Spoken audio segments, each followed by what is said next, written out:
Hello, everyone, and welcome to the ninth episode of the Stack to E podcast. Today, we have with us Naren, who's an independent software engineer, and he's going to be talking to us about his freelancing journey. He has been finding a lot of success, but also has been facing a lot of pain and challenges while doing it. So I was very interested to talk with Naren and understand what his freelancing story looks like. Welcome, Naren. Hey Manoj, thanks for having me. Sure, no problem. Thanks for taking your time as well. Can you start off by introducing yourself, where you are from, what kind of education background you have? Yeah, so as you said, I'm Naren and I actually did my electronics and communication engineering and I graduated in 2013. But the stuff I do is not completely related to what I studied, which is so typical in all engineering. And yeah, so I graduated in 2013 and it's from some unfamiliar college around Chennai area. Great. And so once you finish college, how did your career begin? Was it like a typical engineering grad career, or did you start off with a completely different approach? We know that Uh, currently you are in a very different place, but how did your career, initial part of your career look like?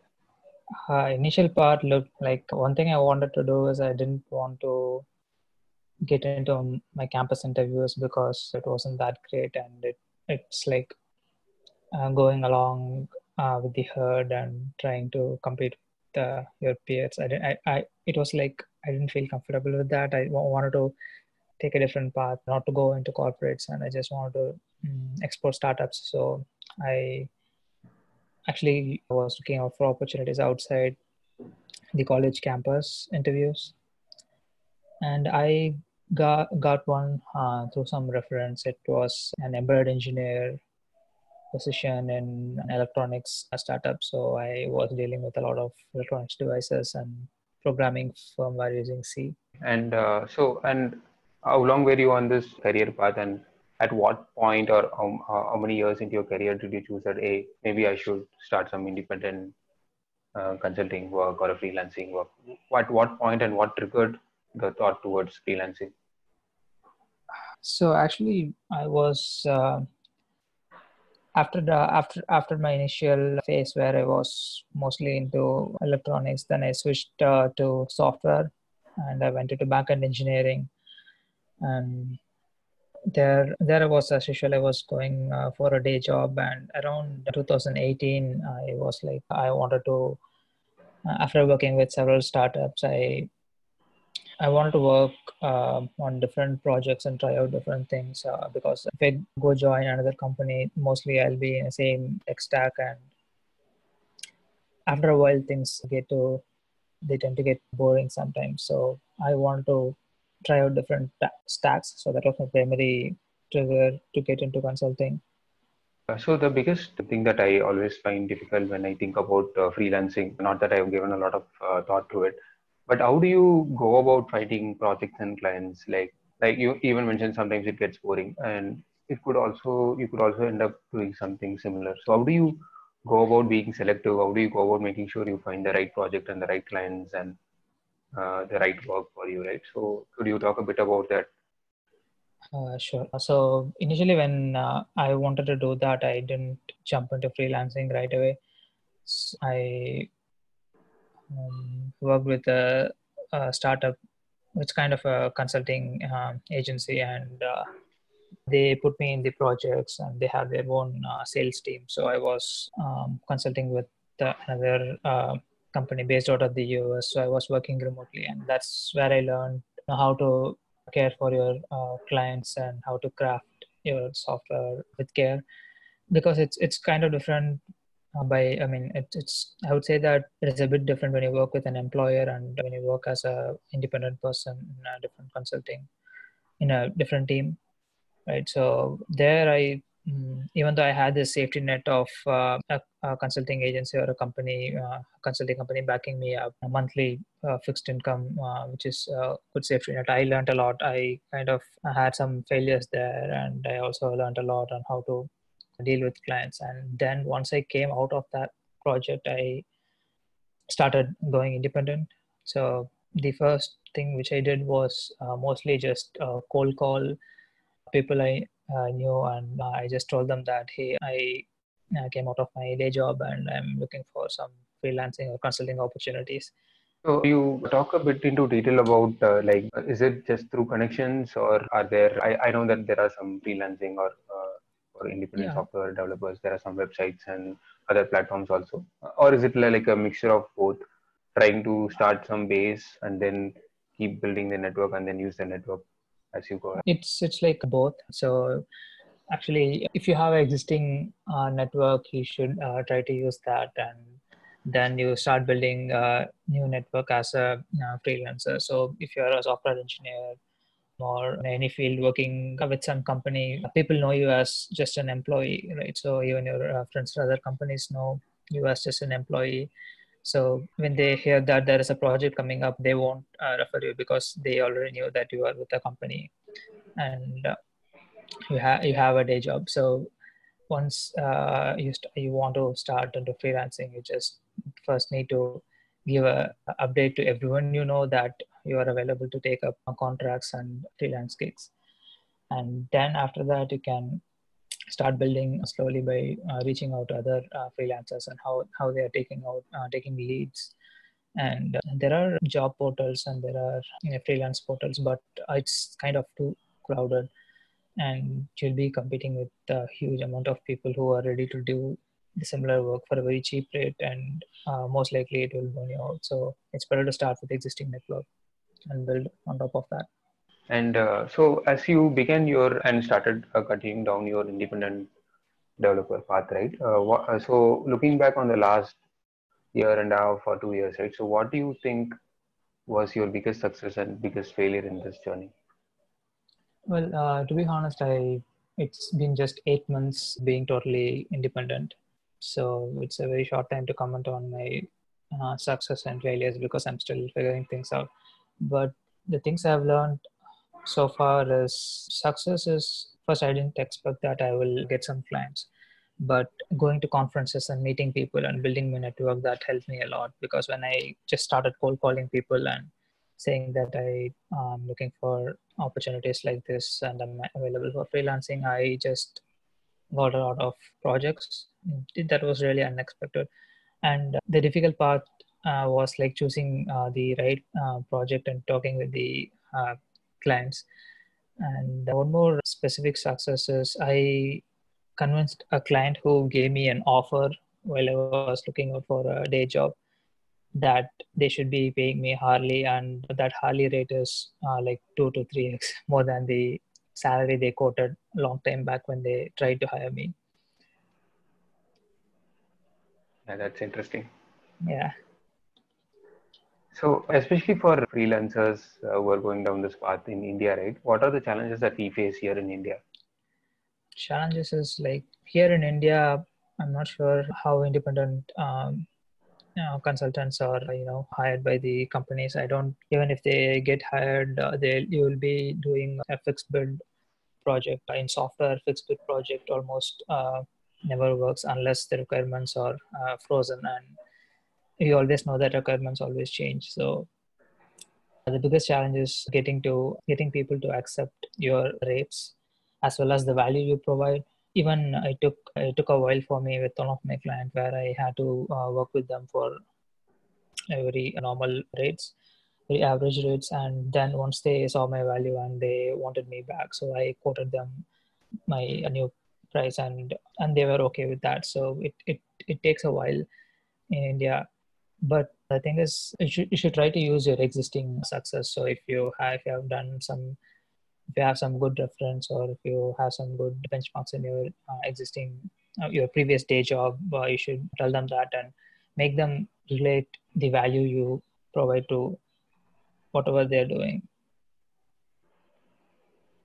So one thing that I've So been curious about is how does the whole payment thing work? Like how do you get paid? How do you ensure that the client actually ends up paying you? And also, what are the tax implications for freelancers, especially in India?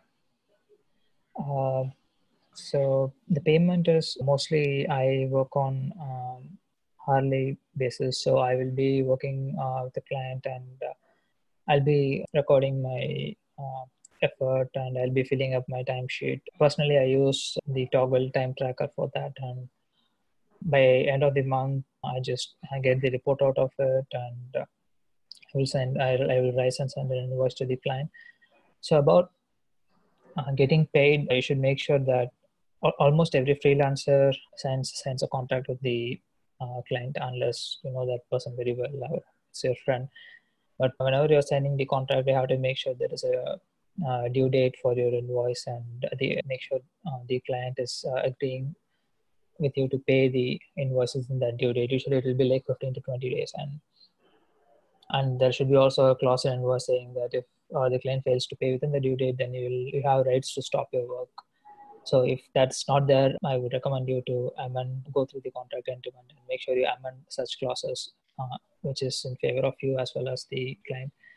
And about taxes in India, for freelancers, I think I didn't put much effort to explore taxes because I hired an accountant for myself, and I just send expenses to them, and they make sure they use all my bank statements and calculate all the expenses versus the income, and they file my tax. But I learn about taxes. If you are in India, you should definitely check out GST. So, and make no mistakes in taxes because it will bite you back. Not now, like even after like 6 or 7 years. Yeah, that tax bit, I think that's a very good advice. Yeah, And I think there is some a bit of overhead that you'll have to handle as well, right? I think you can't just be a developer. You have to put on few different ads yeah, as well. Even purely from software engineering perspective, also you'll also have to don few other ads, but also beyond that, you'll have to take care of things around contracts and making sure you're. Do you also speak with a lawyer? no, I don't speak with a lawyer right now. I have just gone through like 2 to 3 contracts, and it was pretty much straightforward.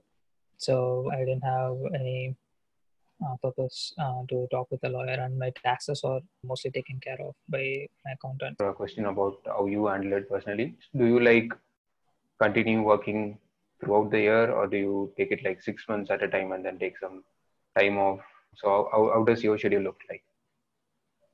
I actually so it depends on the contract. There are some good if you work with some clients who wants kind of a long term or at least a mid-term contract. It's like maybe a year or so. If you're in that kind of contract, you won't have much choice, but you have to work. But still, right now for me, I'm in kind of a long-term contract with one of my client, and I have to work, but I am free to take day off as long as the I'm not impeding any other features and the project's velocity. And also one thing to make sure is you need to make sure there is a specific clause in your contract which says some X hours per week, so that like you don't have to put in all the hours daily. So it will be a kind of accumulated hours over a week, so that we can use that time to either for a time off or day offs or working with some other clients. So just curious, do you use like a standard template for the contract? Is there even a service which takes care of these side of things? No, so actually it depends on the contract. I think mostly the clients which I work, they give me the contract, and they normally use some just send me the PDF and I will sign it digitally. And there is also Zoho Sign, I guess. It's also a pretty good service where you can digitally sign contracts. And there are quite a few freelancer tools where you can generate contracts and proposals too. I think Bonsai is one of them. So do you generally prefer like long-term stable ones, or do you do like long-term one and then few short-term ones so that you can keep switching clients and then get a breadth of experience as well? So what has your general approach been? Currently, I'm kind of figuring things out because I'm just a single person, and it's kind of difficult to have more than 2 clients. So currently, I what I do is I have one long-term contract and one short-term contract. So the long-term the contract will be like more than 6 months, as well as the number of hours will be I have to put will be like pretty much take 70% of my day. And the short-term contract is like it will have less hours, and I will make sure I'll set the expectations with both of the clients so that I will deliver them. So, what is your advice for those planning to start freelancing? And there are two aspects to it. For those who are already in the industry and they want to change things and become independent and start working.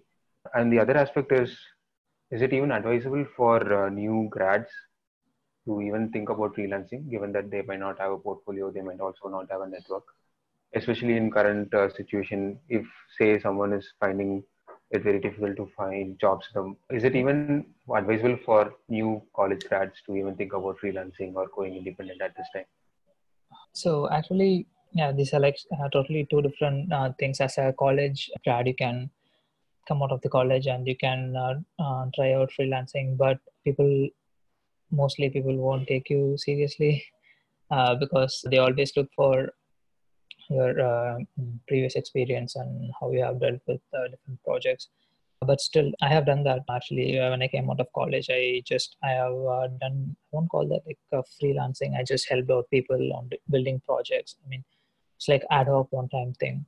And that, and I think it's when you come out of college and you just get started with freelancing, I don't think, I personally, I wouldn't recommend that because you need some sort of experience to work with the team first and work on production. So most of the freelance gigs will be like greenfield projects where it'll be like building an MVP, or you need to build some projects from scratch. And if you don't know, if you haven't worked previously on similar production systems, or at least some production systems, you won't provide them much value, and you will be providing the value which you at your best, but your client won't be able to see that, and they will always prefer someone else over you. So it's always better to work for some companies and work with a team. And then once you kind of specialize, it's not specialize. Once you know that you're good at something and where you can provide value in some specific areas, then you can come out and you can upsell your skills. And people who are going to or trying to do freelancing after getting some experience and or after working with a company for a while. Before that, you always should have a bunch of networks. So it's always good to build, good to spend some time with your networks and make sure you're networking with a lot of people. And it's like compounding. You won't know, like if you go for a meetup today and you won't see much effects of that. And if you give a talk or if you give a few talks and conferences, you won't see the effect right away. But after, like, if you keep doing that 5 years or so, at least 4 or 5 years down the line, it will make a huge difference. It will build a very strong network for you. So once you do that, you act on what you have. So get out and let your network know that you're looking for opportunities, and then you slowly start building on top of that. Thanks a lot, Naren. I think those are all the questions that I had to ask you, and I think you have given a lot of good details on how to become an independent developer or a freelancer, and what are the challenges that one might face, especially Sure. here in India. I think it was very useful. I think if few people listening to the podcast who are doubtful if they should start a freelancing journey or not, and if it helps them out, I think that would be a goal achieved. All right. Any closing comments from your side, Naren? Closing comments is, so if you're starting freelancing, just experiment. So you have an advantage in software side. If you're coming out of a company and you're freelancing, you can always go back to your day job. So freelancing for a year or so, it's only going to add up as an experience to your resume. So always just experiment until you figure things out. Yeah, I think that is a good point. I think always take a risk, but also if it is not working out, maybe take a step back again and maybe try it out again later, right? Right. Yeah, sure.